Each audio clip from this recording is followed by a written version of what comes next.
Acompáñenme a orar y darle gracias al Señor por su palabra. Padre que estás en los cielos, Señor, en el nombre de tu Hijo Jesús, venimos delante de usted, Señor, con reverencia y suplicamos, Dios, que esta mañana tu palabra ilumine nuestros corazones, que esta mañana tu palabra edifique nuestras vidas, Señor, que esta mañana tu palabra haga un eco poderoso en nuestros corazones, en nuestras vidas, y que nosotros podamos aprender de ella y vivir como a ti te agrada, Señor. Señor, que tu palabra sea de bendición para tu iglesia. En el nombre de tu Hijo Jesús te lo pedimos. Amén. Amén. La semana pasada nosotros vimos cómo el crecimiento de la iglesia también trajo desafíos internos. Y eso llevó a los apóstoles a buscar una solución. Y la solución fue que la iglesia escogiera a 7 hombres con ciertas cualificaciones, para que estos hombres se pudieran dedicar al servicio de la iglesia. Y de esta manera los apóstoles pudieran dedicarse al llamado que ellos tenían, a la oración y a la enseñanza de la palabra. Esa necesidad impulsó a la iglesia a organizarse y dio como frutos también el crecimiento de la misma iglesia, un crecimiento en números, pero también un crecimiento interno. Incluso algunos sacerdotes judíos se convirtieron a la fe. Eso nos dice el último versículo del capítulo número 6, versículo número 6 y 7 de Hechos, capítulo 6. Bueno, nosotros vimos que hay un modelo bíblico para el servicio y para el liderazgo. Y ese modelo, la Biblia es la que nos enseña. La iglesia ese día, al tener esa dificultad o ese desafío de que ciertas viudas se estaban desatendiendo, los apóstoles recomiendan, dan sabiamente un consejo y la iglesia lo toma. Entonces, la iglesia escoge a 7 hombres de buena reputación primero, o sea, que allá afuera, tanto adentro como afuera, pudieran ser reconocidos como hombres respetados, como hombres íntegros. Pero también otra de las características o cualificaciones de estos hombres era que estuvieran llenos del Espíritu Santo. Y más adelante vamos a hablar qué significa eso. Y otra tercera cualificación es que fueran sabios, llenos de sabiduría. Entonces, uno de esos hombres fue Esteban, un hombre lleno de fe y lleno del Espíritu Santo. Acabamos de escuchar el relato de Esteban. Los últimos versículos del capítulo número 6, vemos a Esteban siendo cuestionado e incluso le levantaron testimonio, falso testimonio a estos hombres por falsos testigos. Y en el capítulo número 7 nosotros vemos a Esteban dando un discurso, prácticamente una cátedra de la historia redentora.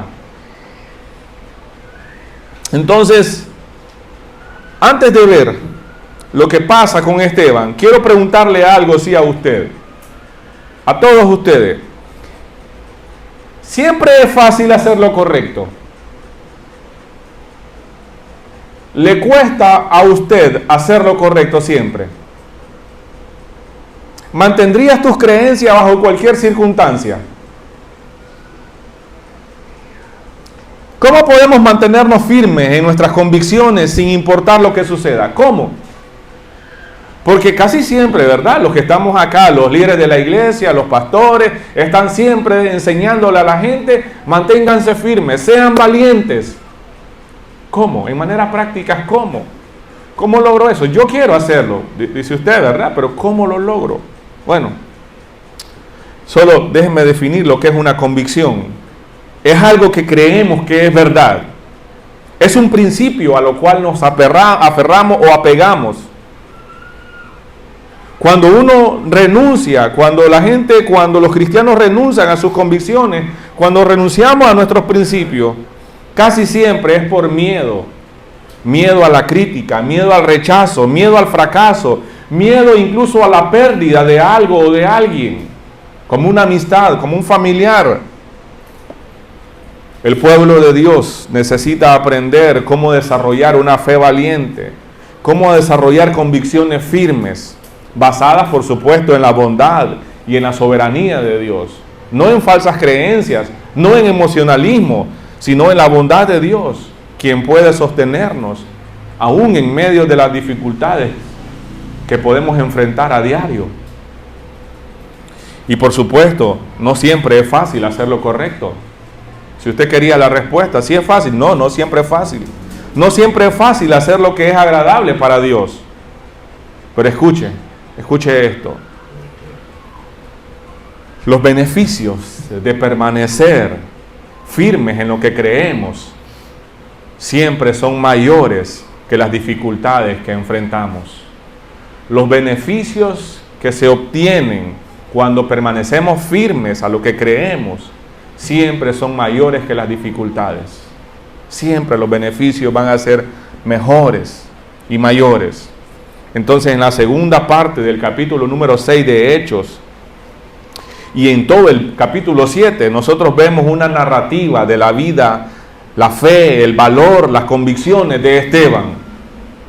Esteban fue uno de los 7 hombres que fue escogido, fue elegido como un diácono de la iglesia, como un servidor de la iglesia. Esteban estaba comprometido a ser fiel a la verdad, a ser fiel a la palabra de Dios, sin importar las consecuencias. Lo que nosotros vemos acá es que Esteban se aferró a la verdad que se le había enseñado, aunque las circunstancias fueron graves para él, fueron mortales. Él se mantuvo firme, con valor. Dijo la verdad acerca de lo que el Señor le había revelado. Esta mañana quiero que miremos algunos principios que nos enseñan al versículo 8 hasta el 15 del capítulo número 6. Pero vamos a ver también un resumen del capítulo número 7. Entonces no voy a exponer todo el capítulo número 7, pero sí vamos a abarcarlo. Vamos a ver algunos principios elementales que nosotros encontramos en el capítulo número 7. Porque Hechos no es un libro doctrinal, Hechos es un libro histórico. Lucas está acá narrando los hechos del Espíritu Santo, la obra del Espíritu Santo en esta naciente iglesia. Entonces lo que nosotros podemos ver rápidamente en los primeros versículos del 8 al 10 es que la llenura del Espíritu Santo produce valor y convicción para testificar. Es fácil mantenernos firmes en nuestras convicciones cuando estamos con personas que compartimos la misma fe, las mismas creencias, cuando estamos bajo un mismo techo en la iglesia. Pero si estamos entre personas que dudan o no están de acuerdo con el cristianismo, entonces ahí necesitamos valor, ahí donde necesitamos defender la verdad de la palabra de Dios. Pero no me refiero a pelear o discutir orgullosamente, sino a mantener una postura humilde, pero firme a la vez. Mira lo que dice el versículo número 8 del capítulo 6, ¿verdad? Esteban, un hombre lleno de gracia y del poder de Dios, hacía señales y milagros asombrosos entre la gente. Cierto día, un hombre de la sinagoga de los esclavos liberados, así se le llamaban, comenzaron a debatir con él. Eran judíos de Cirene, Alejandría, Cilicia y de la provincia de Asia, o sea, allá arriba en Macedonia, Acaya. Ninguno de ellos podía hacerle frente a la sabiduría y al espíritu con que hablaba Esteban. Esteban creía que él debía ser un buen ejemplo para otros, me imagino, ¿no? De hecho, él ya era un líder en la iglesia, él era un líder dentro de la iglesia, fue escogido para un servicio especial. El versículo número 8 dice que Esteban estaba lleno de gracia y de poder, dicen algunas traducciones. O sea, aquí gracia se refiere no solo al favor de Dios sobre él, sino también a la habilidad para poder comunicar el mensaje del evangelio con sabiduría.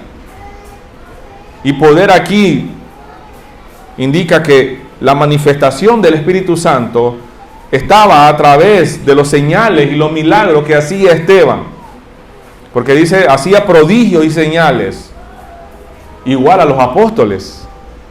Esteban tenía o estaba influenciado por el poder del Espíritu Santo y estaba realizando milagros.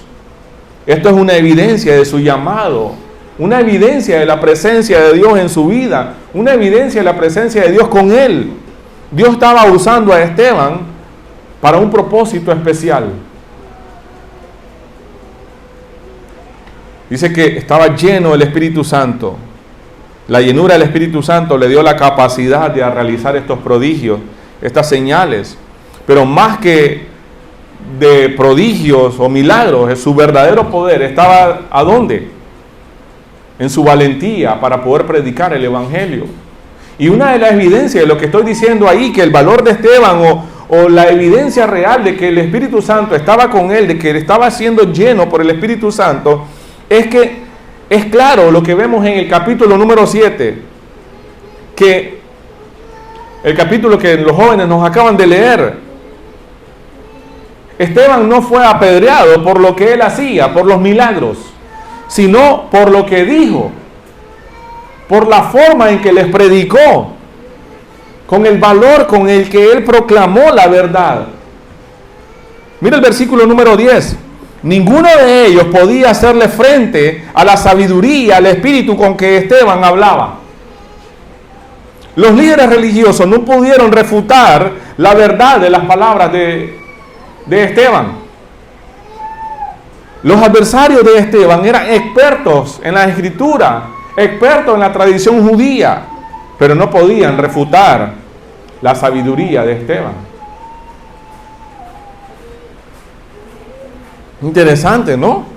Entonces, en situaciones como esta podríamos estar tentados a faltar a nuestra fe o desviarnos de nuestra fe por la presión, por no tener que discutir ahí. Entonces, podríamos ser tentados a faltar a nuestra fe, a nuestras convicciones. Y en lugar de actuar con valor, nos dejamos llevar por el temor. Temor a la crítica, temor al rechazo, temor a la pérdida de alguna amistad, de alguna relación importante. Pero para la crítica, usted debe saber que los que defendemos la verdad de Dios, siempre seremos criticados por quienes no comparten nuestra fe, por quienes no comparten nuestras convicciones. Cuando se sienta miedo al rechazo, temor por el rechazo, mire, si compartimos nuestra fe, es posible que no seamos aceptados por ciertos grupos, es posible que no seamos aceptados quienes no siguen nuestros principios. Vamos a ser rechazados por aquellos que siguen sus propios deseos, porque nos van a decir fanáticos, locos, religiosos. Porque para ellos, honrar al Señor, obedecer a Dios, eso no es su prioridad. Su prioridad es darle gusto a sus propios deseos, carnales, mundanos, lo que sea. Cuando sienta temor a la pérdida, deshágase de ese temor.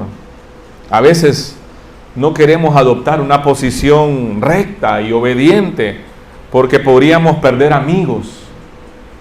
Pero usted debe estar claro de esto. Escuche bien. Cuando la presión de los grupos, de amigos, familiares, escuche bien esto.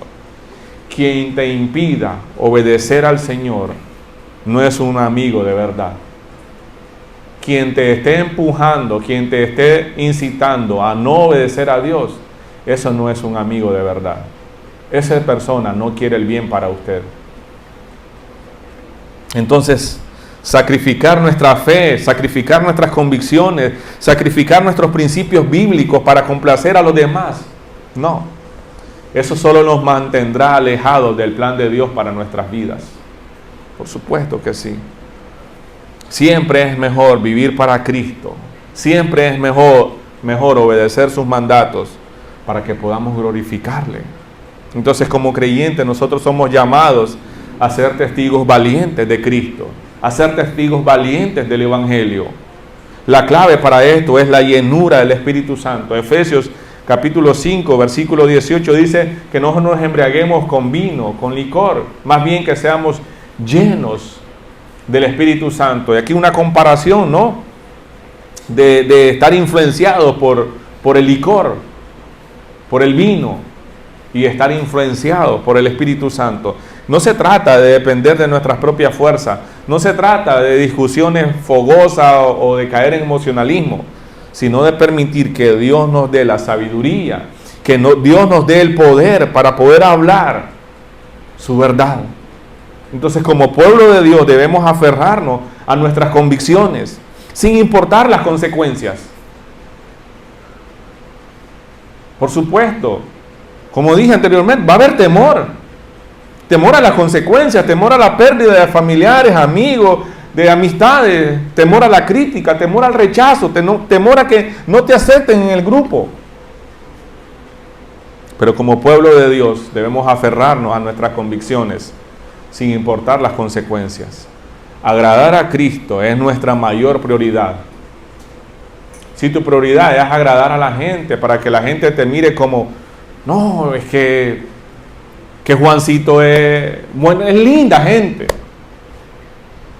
Si yo le pido un favor a él siempre me lo hace. Él nunca me va a decir que no. Pero es necesario aprender a decir no. Con algunos de ustedes he conversado, ¿sí o no? Que sí, es necesario aprender a decir no. Es necesario aprender a decir no. Vale la pena, mire, vale la pena permanecer firmes por Cristo. Vale la pena. Les pregunto rápido aquí en mire qué interesante. ¿Qué estamos buscando? ¿Qué estás buscando diariamente? ¿Complacerte? ¿Complacer tus gustos, tus deseos? ¿O estás buscando la llenura del Espíritu Santo para tener el valor de testificar de Cristo?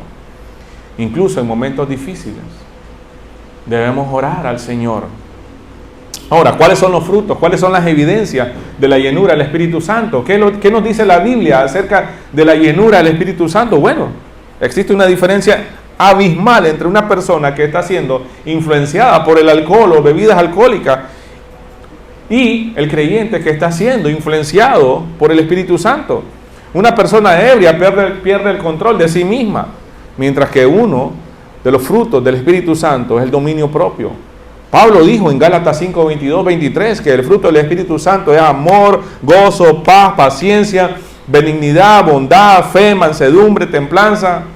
Aquí, en resumen, dominio propio, autocontrol. Y en la segunda carta que escribe Pablo a Timoteo, Pablo le dice una vez más que Dios no nos ha dado un espíritu de cobardía, sino un espíritu de poder y dominio propio. ¿Se dan cuenta? El Espíritu Santo toma control de nuestra vida. Eso significa estar lleno del Espíritu Santo, influenciado, controlado, dirigido. Entonces, entre más sometemos nuestra vida a Dios, en obediencia, en devoción, en amor, más influenciado, más lleno estamos siendo por el Espíritu Santo. Muchas personas al día de hoy entran en un tipo de trance emocional y comienzan a comportarse como si estuvieran fuera de sí mismas y quieren hacernos creer que eso es una evidencia de que están siendo llenos del Espíritu Santo. No. Pero la llenura del Espíritu Santo no se manifiesta de ese modo, sino más bien a través de un carácter piadoso, una vida fructífera, una vida valiente, con convicciones firmes. Eso es lo que estamos viendo nosotros en la vida de Esteban.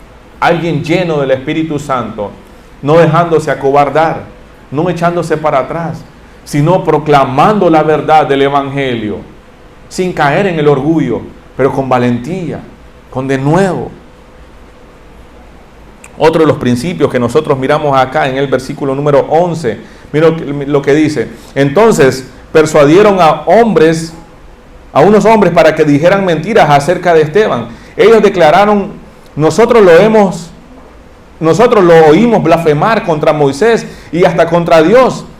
Esto provocó que a la gente y a los ancianos y a los maestros de la ley religiosa, así que arrestaron a Esteban y lo llevaron ante el Concilio Supremo, o sea, el Sanedrín. Lo que vemos acá es que la fe produce paz y esperanza ante la persecución, ante la oposición. Mira lo que dice el versículo 14 y 15. Dice que lo hemos oído decir que ese tal Jesús de Nazaret destruirá el templo y cambiará las costumbres de Moisés, que Moisés nos transmitió. En ese momento todos los del Concilio Supremo fijaron la mirada en Esteban porque su cara comenzó a brillar como la de un ángel. El versículo 11 dice que sobornaron a unos para que dijeran mentiras, parecido, ¿no?, a las acusaciones que Jesús había recibido algunos meses antes. Los opositores de Esteban recurren a los falsos testimonios, acusándolo de blasfemia. Y más adelante vamos a ver a qué se están refiriendo eso, pero prácticamente es una blasfemia en contra de Moisés, en contra de Dios. Las acusaciones se centran en tres áreas: en el templo, que es un lugar santo para los judíos, a la ley y a Moisés. Y la supuesta amenaza de que Jesús destruiría el templo, porque el templo para ellos, actualmente, para ellos es un tipo de ídolo. Están esperando la reconstrucción o la construcción del tercer templo.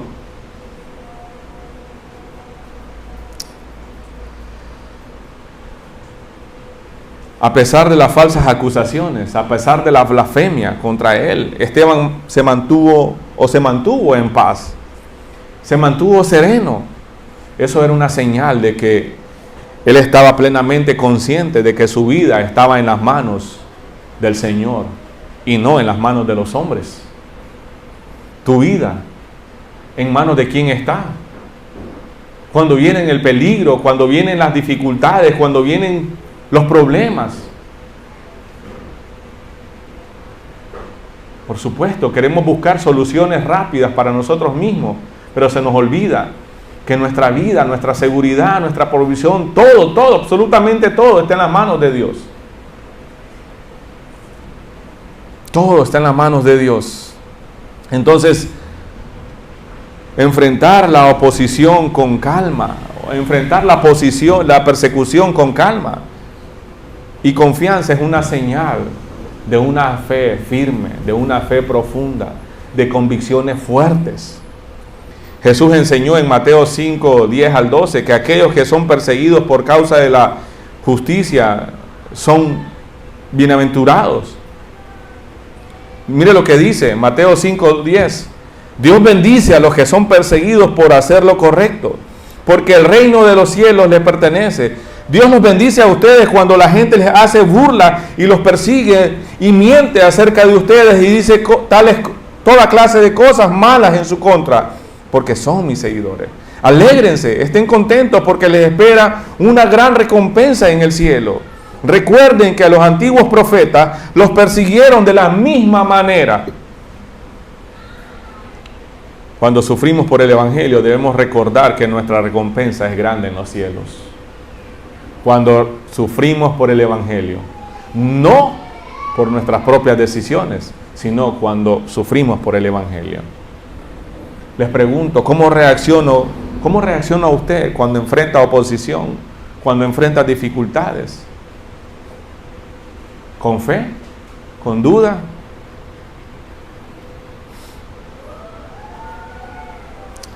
¿Cómo reacciona usted cuando hay oposición a su fe? ¿Está confiando usted en que Dios es soberano incluso en medio de las dificultades, en medio de las pruebas?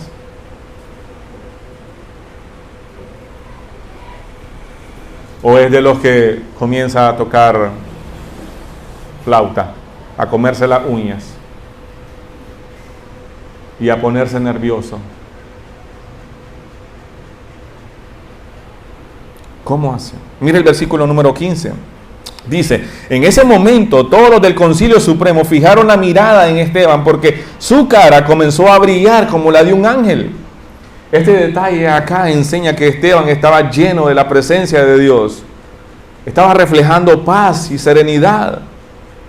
Y aquí podemos compararlo con Moisés, cuyo rostro resplandecía después de estar en la presencia de Dios, cuando bajaba del Sinaí.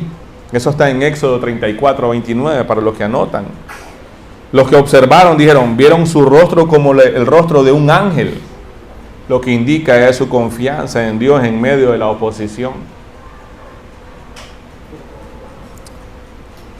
Podemos ver otro principio acá.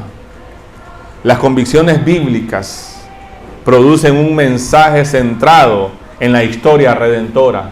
Eso nosotros lo vemos en todo el capítulo número 7. Las convicciones bíblicas producen una predicación de un mensaje centrado en la obra redentora o en la historia redentora. Entonces, en defensa de todas las acusaciones, Esteban no se enfocó en sí mismo, no se preocupó por él, sino que él trazó un resumen de la historia redentora de Dios desde Abraham hasta Cristo, hasta la venida de Cristo. Esteban le demostró cómo los líderes de Israel siempre habían resistido a los mensajeros de Dios, incluyendo a Jesús el Mesías. Entonces vamos a ver un resumen del discurso de Esteban. En Hechos 7, ahí Lucas narra el discurso de Esteban ante el Sanedrín. Es una defensa de su fe, de sus convicciones. Entonces Esteban presenta una cátedra a la historia redentora de Dios a través de Israel. Mire, desde el versículo número 2 hasta el 16, nosotros vemos la historia patriarcal, la fe de Abraham, la fe de los patriarcas. Versículo 2 al 8, Esteban comienza con la promesa de Dios a Abraham. Y acá Esteban resalta cómo Abraham obedeció el llamado de Dios antes de que existiera el templo. O sea, antes de que existiera la ley, lo cual nos enseña una verdadera relación con Dios. No dependía de la ley, sino de una íntima relación con Dios. No, la ley no había sido dada. Y Dios llamó a Abraham y Abraham obedeció. En los versículos 9 al 16, Esteban relata la historia de José. Cómo Dios usó a José, la vida de José, para salvar a su familia, para salvar a todo un pueblo durante una hambruna. Y a pesar del rechazo de sus hermanos. La historia de José prefigura o es una prefigura del rechazo que Jesús iba a tener más adelante por los líderes de Israel. En el versículo 17 hasta el 43 nosotros vemos a Moisés como un tipo de Cristo. Ahí Esteban narra la historia de Moisés. Versículo 17 al 29 se traza la vida de Moisés, destacando el rechazo que inicialmente por sus mismos compatriotas, por sus mismos hermanos israelitas. Eso está en el versículo 27 para los que anotan. Y aquí Moisés, Esteban presenta a Moisés como un tipo de Cristo, un libertador, pero un libertador rechazado. Interesante, ¿no? Rechazado por su propio pueblo. Por su propio pueblo. En el versículo 30 al 38, miramos cómo Moisés recibe la misión de liberar al pueblo de Egipto. Al pueblo israelí que estaba siendo oprimido en Egipto, ¿verdad? Y cómo Moisés lleva al pueblo al Sinaí. Entonces Esteban resalta que fue en este monte y no en el templo donde Dios reveló su gloria a Moisés. Entonces la implicación aquí es que Dios no está limitado a un lugar físico como el templo que creían los israelitas. Entonces para ellos el templo era todo, donde estaba la presencia, donde habitaba Dios. Fuera de ese templo no podía existir la mínima idea de que la presencia de Dios iba a estar por otro lugar. Pero Esteban los acusa y les dice, el versículo 39 al 43, nosotros vemos el rechazo de Israel, cómo Israel rechazó constantemente a Moisés. Y por supuesto estaban rechazando a Dios. Y aquí es donde se menciona el becerro de oro como un ejemplo de la idolatría del pueblo judío. Versículo 43 hasta el 44 al 53, nosotros vemos la historia del templo y el rechazo de los profetas O sea, la obstinación del pueblo de Israel. Esteban aquí los acusa de idolatría al templo. Y cita Isaías 66, 1 y 2, donde Dios afirma que el cielo es su trono y la tierra el estrado de sus pies. Esteban acá, o los mismos textos están señalando acá que el templo no puede contener la gloria de Dios. Versículos 51 hasta el 53, Esteban está terminando acá y termina de acusar al Sanedrín, al concilio pues religioso, de ser duros y cerviz. Ahí está en el versículo 51, o sea, tercos e idólatras. Estos términos se usaban para describir la rebeldía de Israel. Si no, pues anote ahí Éxodo 33, 5. Entonces, Esteban los acusa de resistir al Espíritu Santo, de traicionar e incluso asesinar al justo, ¿a quién? A Cristo, al Mesías, al que había sido el enviado por Dios para salvarlos. Ustedes lo rechazaron, les dice. No, incluso lo mataron. Entonces Esteban confrontó a sus oyentes con la verdad del Evangelio. Un evangelio que ellos habían rechazado y que estaban rechazando continuamente. Estaban rechazando al Hijo de Dios, al Cristo, al Mesías, y aún lo siguen rechazando. Entonces, mire, nuestra predicación y testimonio debe estar centrado en la historia redentora, no en mis experiencias, no en nuestras experiencias o sentimientos. Hoy escuchamos y cantamos una canción, mi testimonio, sí, es cierto. Podemos testificar de la obra de Dios en nuestras vidas. Podemos testificar de lo que el Evangelio hizo en nuestras vidas. Pero nuestro testimonio no es el Evangelio. Debemos siempre caer, apuntar al Cristo, al Salvador, al único mediador entre Dios y los hombres. La verdad del Evangelio es mala primero. Las verdades del Evangelio es mala. ¿Qué dice el Evangelio?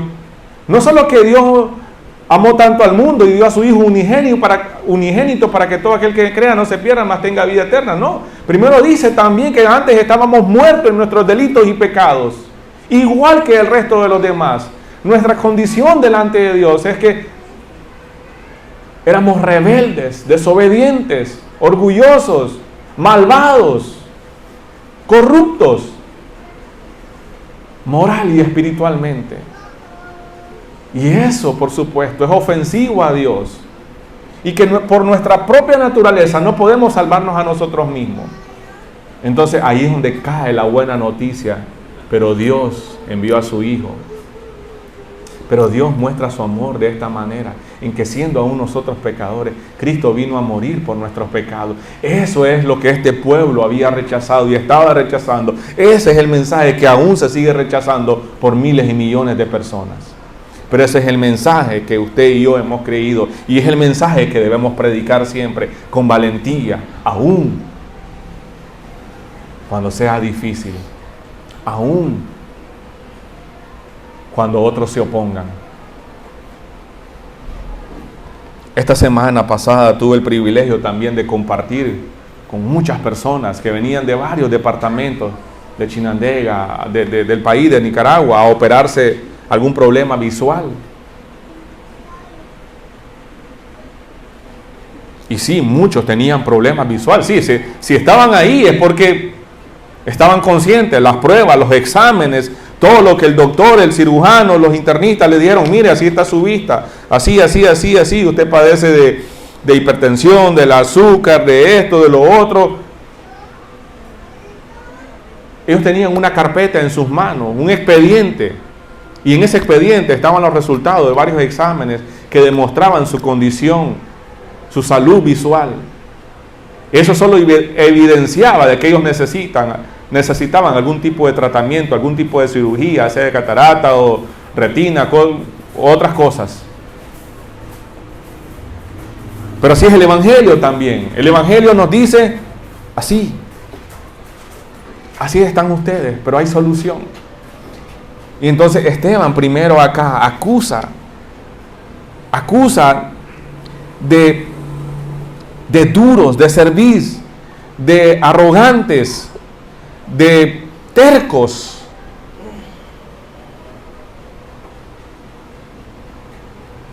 Y entonces vienen las consecuencias. Y ahí es, en lo duro de la batalla, donde se conoce el valor del soldado. No solo es en el campo de entrenamiento, sino en la batalla real. Otra de las cosas, mire el 51 y 60 del capítulo 7 ahora, ¿verdad? Estamos en el capítulo 7. 51 al 60. Pueblo terco, ustedes son paganos de corazón y sordos de verdad. ¿Se resistirán para siempre al Espíritu Santo? Eso es lo que hicieron sus antepasados, y ustedes también. Mencionen a un profeta a quien sus antepasados no hayan perseguido. Hasta mataron a los que predijeron la venida del justo, el Mesías, a quienes ustedes traicionaron y asesinaron.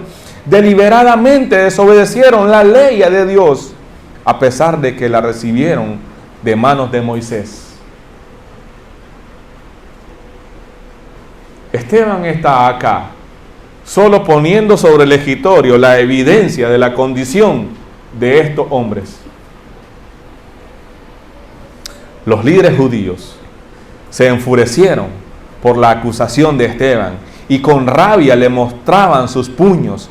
Pero Esteban, lleno del Espíritu Santo, fijó la mirada en el cielo y vio la gloria de Dios y vio a Jesús de pie en el lugar de honor a la derecha de Dios. Y les dijo: miren, veo los cielos abiertos y el Hijo del Hombre de pie en el lugar de honor a la derecha de Dios. ¿Y qué pasó?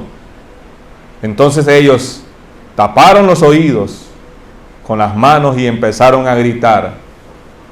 Se lanzaron sobre él, lo arrastraron fuera de la ciudad y comenzaron a apedrearlo.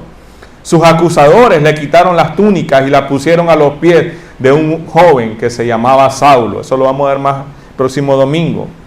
Mientras lo apedreaban, Esteban oró: Señor Jesús, recibe mi espíritu. ¿Quién dijo eso también?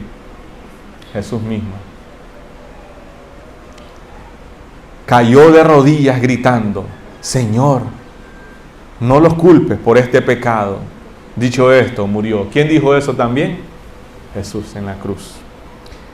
Este es el último principio que hoy aprendemos. El Espíritu Santo produce firmeza, pero también produce perdón hasta el final.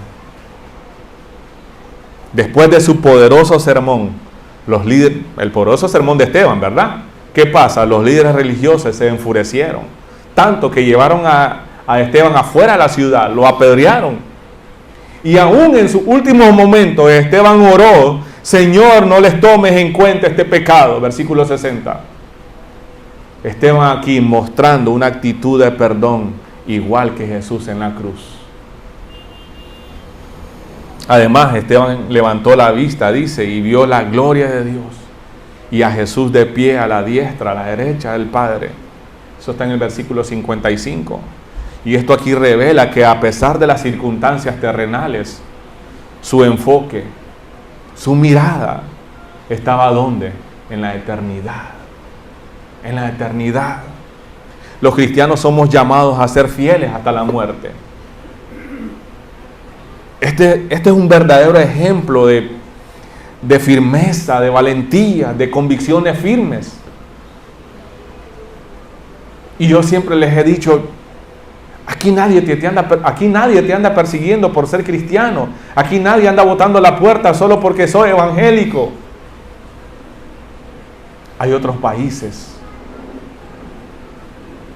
donde sí, ni siquiera puedes tener una Biblia, ni siquiera te puedes reunir con otros para orar.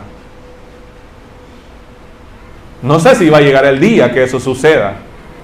No sé cuántos años van a pasar. Y cuando llegue ese momento, quizás vas a querer hacerlo, pero no vas a poder hacerlo. Quizás a nuestros hijos, nietos o bisnietos les va a tocar ver esas cosas. Porque el mundo cada vez más está en decadencia. Cada vez más se acelera el grado de corrupción en el mundo en que vivimos. Pero escuche lo que dice Juan, el anciano, escribiendo Apocalipsis. No tengas miedo de lo que están a punto de sufrir. El diablo meterá a algunos de ustedes en la cárcel para ponerlos a prueba. Sufrirán por 10 días, dice. Pero si permanecen fieles, incluso cuando te enfrentes a la muerte, te daré la corona de la vida. Escribiéndole a una de las 7 iglesias. Entonces, esto significa que debemos estar dispuestos a sufrir, incluso a morir por el nombre de Cristo, confiando en la recompensa celestial. ¿Se da cuenta el tipo de cristianismo que se vivía en los primeros siglos? Que hay mucha diferencia al cristianismo que se vive hoy en día.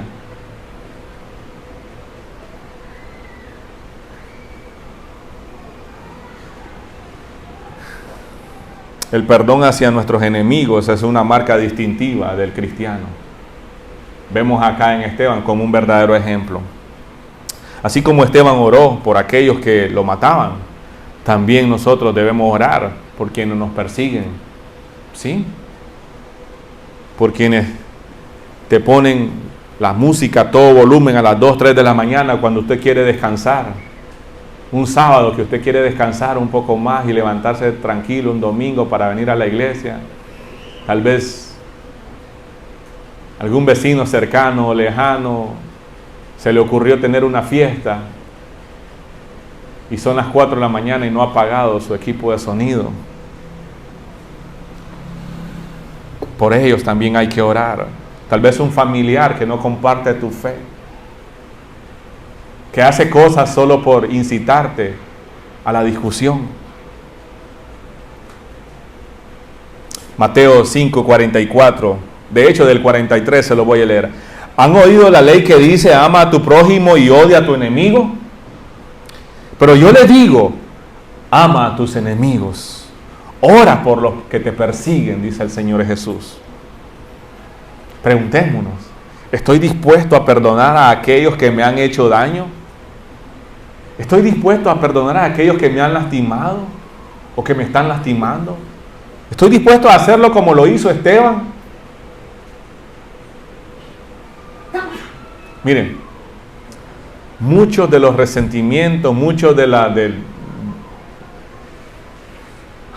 la amargura que viven las personas, incluso los cristianos, es por falta de perdón. Es como cuando queremos que le suceda algo malo a alguien, ¿verdad? Alguien que me hizo daño. Queremos el castigo por esa persona. Lo estoy deseando en mí y entonces eso me quita la paz, eso me quita el gozo a mí. Eso es igual a querer matar los mosquitos tragándose un trago de baigón uno. Bueno, voy a tomarme un trago de baigón para cuando me pique el mosquito se muera. Es igual. Yo me estoy tomando el veneno. En mis venas va a correr ese veneno. En mis venas va a correr esa amargura cuando yo no perdono a alguien.